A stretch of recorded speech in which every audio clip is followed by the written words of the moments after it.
जय हिंद everyone, welcome to the lab of law. आज हम कवर करेंगे सेक्शन 51 से 58 तक of the Indian Contract Act 1872। ये जो सेक्शंस हैं 51 से 58 तक ये डील करते हैं परफॉर्मेंस ऑफ रेसिप्रोकल प्रोमिसेस पे।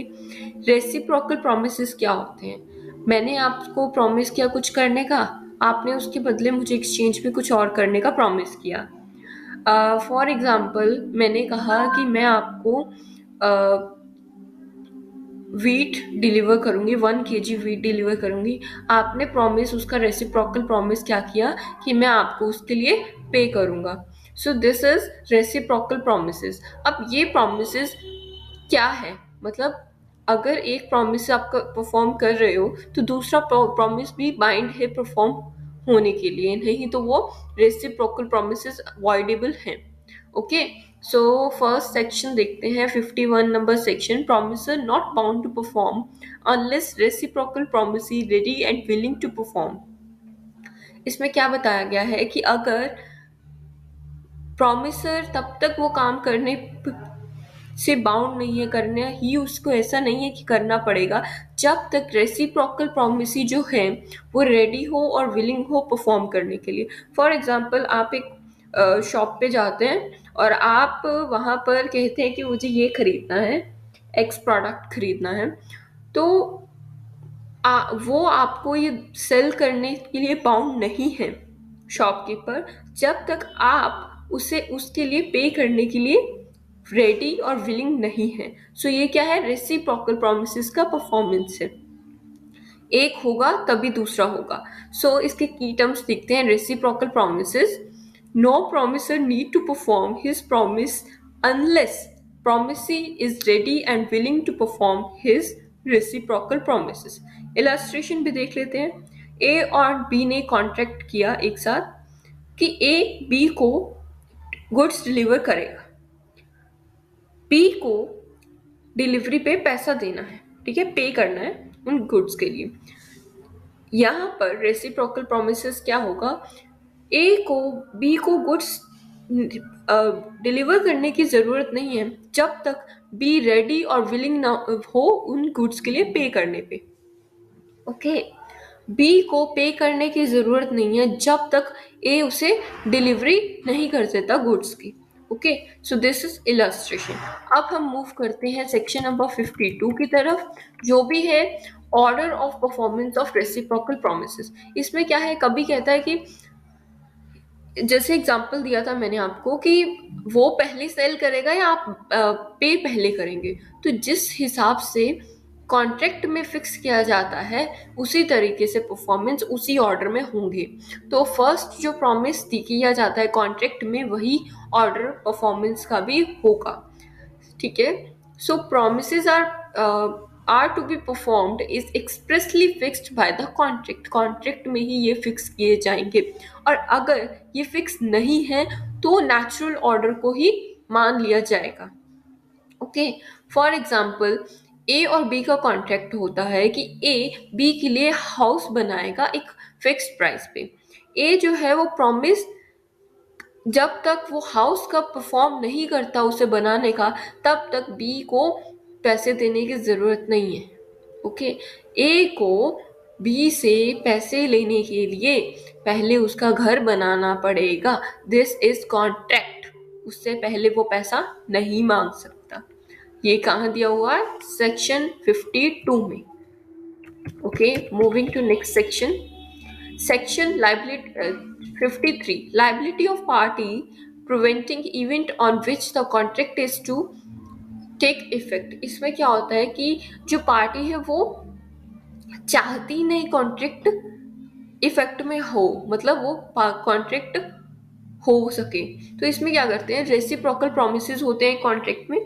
तो उसमें क्या करते हैं, एक पार्टी दूसरी पार्टी को अपना पार्ट का प्रॉमिस फुलफिल करने से प्रिवेंट करती है, रोकती है। ऐसे में जो पार्टी को प्रिवेंट किया जाता है उसके ऑप्शन पे जो ये कॉन्ट्रैक्ट है वो वॉइडेबल हो जाएगा। अब आपको, अब तक मुझे लगता है कि आपको वॉइडेबल का मतलब पता होगा कि क्या होता है। Voidable, zero in the eyes of law on the option of party। Okay, जो पार्टी सफर करती है उसकी ऑप्शन पे क्या होता है, कॉन्ट्रैक्ट वॉइडेबल हो जाता है। इलस्ट्रेशन देख लेते हैं। ए ने बी से कॉन्ट्रैक्ट किया कि बी क्या है, एक सर्टन वर्क करेगा ए के लिए 1000 रुपीज में। बी रेडी था करने के लिए कि हाँ हाँ मैं करता हूँ, लेकिन ए ने उसे रोक लिया वो करने से, ठीक है।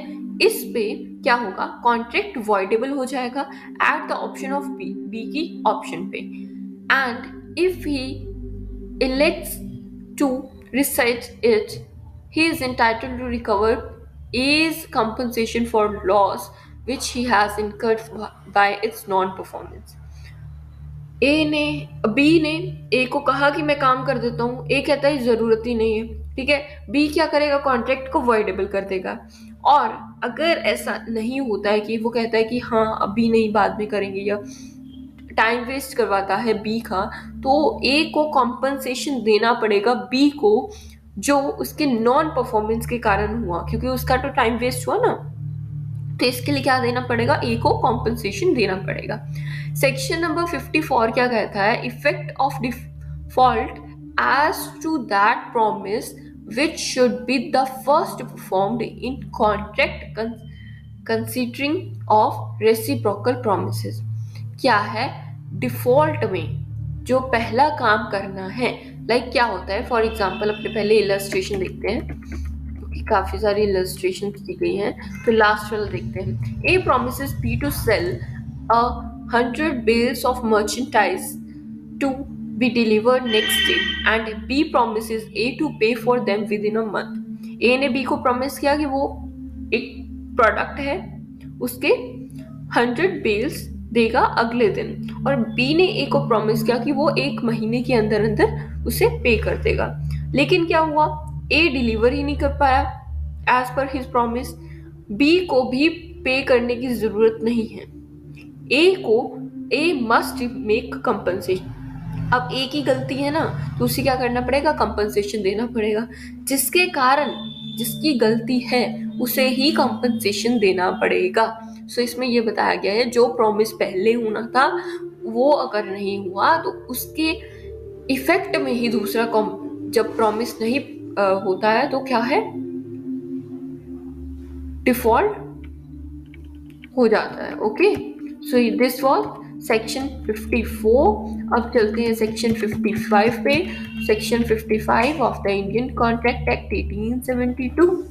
Okay, so effect of failure to perform at fix time in contract in which time is essential. अब कुछ कॉन्ट्रैक्ट होते हैं जिसमें टाइम की बहुत महत्व है, लाइक फॉर एग्जाम्पल आपने बर्थडे केक ऑर्डर किया, ठीक है, 1 मार्च को, लेकिन आपको डिलीवर हुआ 2 मार्च में, आपके लिए उसका कोई वैल्यू नहीं रहेगी। उस सर्टेन थिंग की एक टाइम पे या फिर उस टाइम से पहले तक की वैल्यू थी। ओके, कि चलो मतलब आपको चाहिए इवनिंग में वो केक और आपको आफ्टरनून में डिलीवर हो गया, दैट इज ओके। लेकिन आफ्टर द टाइम हो गया है वो काम, ठीक है, तो उसके बाद अगर डिलीवर होगा तो वो होना ना होना कोई ज्यादा फर्क नहीं। उस अगर वो टाइम के स्पेसिफिक टाइम के बाद होता है तो वो नॉन परफॉर्मेंस ही मानी जाएगी, it has not been performed यही माना जाएगा, और वो क्या हो जाएगा, वॉइडेबल हो जाएगा at the option of promisee. Pizza delivery में होता है ना, अगर वो 30 मिनट के बाद आया तो वो आप पैसे नहीं देते हो, आप वॉइडेबल हो जाता है, ठीक है, बिकॉज टाइम क्या है यहाँ पे, असेंशियल एलिमेंट है कॉन्ट्रैक्ट का। ओके, सो इसमें क्या होता है, effects of such failure where time is not essential. जरूरी तो नहीं, कई बार टाइम एसेंशियल नहीं भी होता है, तो इसमें क्या होता है कि वॉइडेबल नहीं होता है इस पे। Okay, effect of acceptance of performance at time other than they agree upon. कई बार क्या होता है, हम कॉम्प्रोमाइज भी कर लेते हैं, एडजस्ट कर लेते हैं, चलो अभी नहीं हो पाया तो कल हो जाएगा, it's okay. Okay, in a case of contract voidable, promisor failure to perform his promise on agreed time, agreed time पे वो नहीं कर सका प्रॉमिस, ठीक है, फुलफिल, वो वॉइड हो जाएगा। अगर प्रॉमिस सी एक्सेप्ट करता है परफॉर्मेंस वो टाइम जो दिया हुआ था उसके बाद भी, तब वो कॉन्ट्रैक्ट क्या है, वैलिड है। ओके, सो ये हमें सब सेक्शन में पता लगता है कहाँ पे, सेक्शन 55 में। 55 याद रखना, 2 बार 5 है तो इसके 2 सब सेक्शंस भी हैं। ओके, 56 क्या कहता है? सबसे इम्पॉर्टेंट, सबसे छोटा, सबसे इजी सेक्शन यही है, agreement to do impossible task. An agreement to do impossible task is itself void. An agreement to do a task impossible in itself is void. Okay, तो ये क्या है?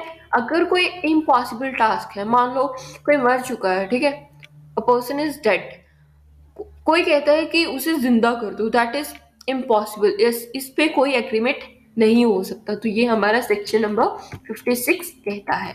ओके, सो इसमें क्या है, contract to do an act afterwards becoming impossible is unlawful. जब वो हो ही इम्पॉसिबल या अनलॉफुल गया है, फॉर एग्जाम्पल ट्रिपल तलाक, इंस्टेंट ट्रिपल तलाक अनलॉफुल है अभी, तो वो क्या है, वॉइड हो जाएंगे। ठीक है, कुड नॉट प्रिवेंट और अनलॉफुल है, वो क्या है, वॉइड है।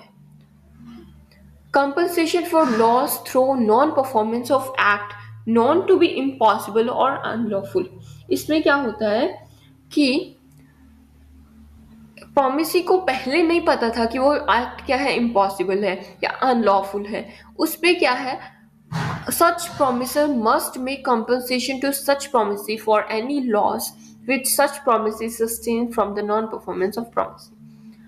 promisee को ये नहीं पता था कि वो टास्क इम्पॉसिबल या अनलॉफुल हो गया है, लेकिन प्रॉमिसर को कंपनसेशन देना पड़ेगा क्योंकि वो टास्क जो प्रॉमिस था वो नॉन परफॉर्मेंस में है। इलस्ट्रेशन देखते हैं। A and B contract to marry each other, ठीक है, शादी करने वाले थे, टाइम से पहले क्या हो गया, before the time fix for the marriage, शादी तय होने से पहले ए मैड हो गया, ठीक है, पागल हो गया, तो इसमें क्या हो गया, कॉन्ट्रैक्ट क्या हो गया, वॉइड हो गया। ओके, और दिस इज द थिंग, ए क्या है, बी से एग्री कर जाता है कि वो जो खजाना है वो खोज निकालेगा मैरिज से, ये ऐसे कॉन्ट्रैक्ट क्या है, वॉइड है, हो ही नहीं सकते, अनलॉफुल है, तो वो चीज़ है। ओके, सो सेक्शन 57 क्या कहता है, reciprocal promise to do things legal and other things illegal.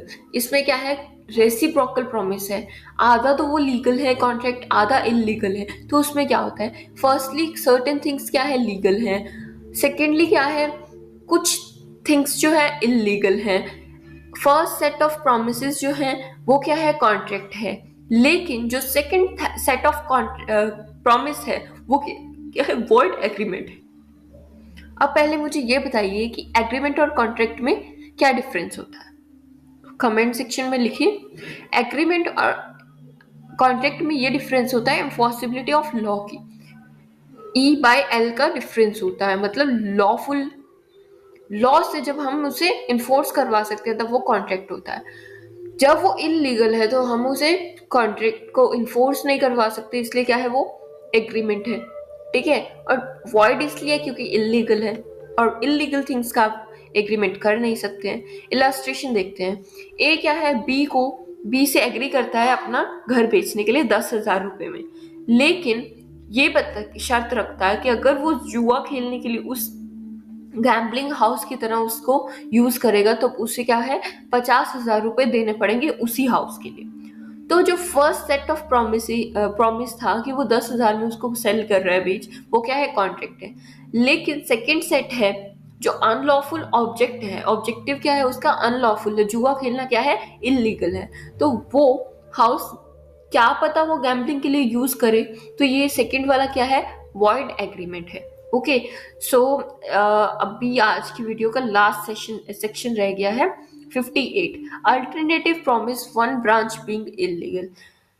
अगर एक प्रॉमिस है उसका एक ब्रांच क्या है, इलीगल है, in the case of an alternative promise one branch of which is legal and other is illegal, the legal branch alone can be force. सिर्फ legal जो है ब्रांच उसी को फोर्स किया जाएगा। A and B agree that one shall pay B 1,000 rupees, ठीक है, A B को 1,000 रुपए देगा, for which B shall afterwards deliver to A either rice or smuggled opium. इसमें क्या है कि अगर, अब ये क्या है, सर्टेन नहीं है, ठीक है, पहली बात यहाँ पे वॉइड हो जाता है, लेकिन अगर वो राइस डिलीवर करता है तब तो वो वैलिड है, ट्रेड राइस का वैलिड है ना। लेकिन ओपियम क्या है, वो रिस्ट्रिक्टेड मटेरियल है, आप उसका ट्रेड नहीं कर सकते हो, तो वो क्या है, वॉइड एग्रीमेंट है। सो आज हमने देखा कि इन रेसिप्रोकल प्रोमिसेस का क्या इम्पैक्ट पड़ता है दूसरे प्रॉमिस पे, एक प्रॉमिस का दूसरे प्रॉमिस पे क्या इम्पैक्ट पड़ता है। सो आज की वीडियो में इतना ही। आई होप रिवाइज करते रहिए, दैट्स वेरी इंपॉर्टेंट। रिवाइज नहीं करेंगे तो सारा साफ हो जाएगा। ओके, सो अगर आपको कोई भी डाउट है, comment section is yours, and I hope आपको सब सेक्शन समझ आ चुके हैं। Thank you very very much, and जय हिंद, जय भारत।